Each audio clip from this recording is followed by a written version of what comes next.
Hello, this is Chris Foster. I'm the lead pastor of Family Life Church in Brunswick, Georgia. And today I want to talk to you about having a financial plan. It was J.C. Penney who once said, "Give me a store clerk with a goal and I'll show you a person who will change the world. But give me a person without a goal and I'll show you a store clerk."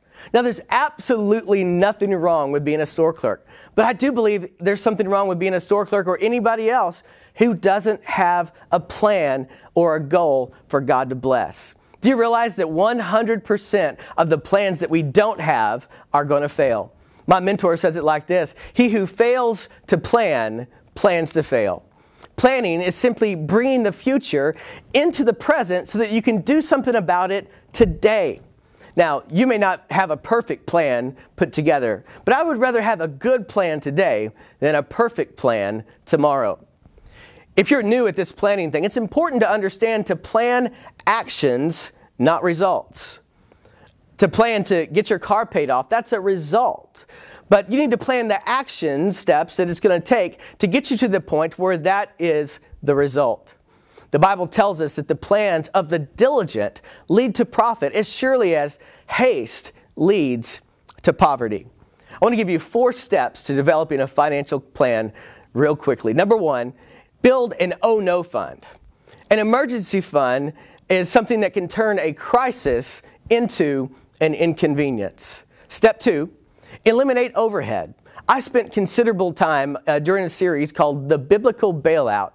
It's available for you to watch free at www.familylife.ws. It's the second message in that series, and we taught you how to save 20% of your monthly cost, how to cut it out of your budget, and find ways to create money. Step 3, find ways for your money to work for you instead of you working for your money. So often we spend all of our time and energy working for our money, but we got to stop and find ways to get our money to work for us. You know, a savings account is something that we all need. We all need to have that emergency fund. But it's also important that you understand that a savings account is not an investment. The fact is, there's not the first person that's ever gotten wealthy through a savings account. So you've got to find other investments. I feel like I need to say this too. Lottery is not an investment.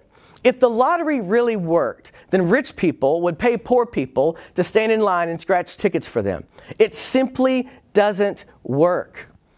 We should invest in things that we have a big passion for. So get your knowledge up and find some areas that you can invest in. Step number 4, develop a financial system that helps you win. For example, 80-10-10.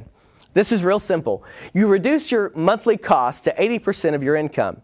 You invest 10%, and then you return 10% to God. See, if we rely on our emotions or just life to build wealth, the reality is it will never happen. We have to develop systems in our lives that help us set ourselves up for success in this area. For example, you can set your bank account up to automatically move 10% of your check into a money market account.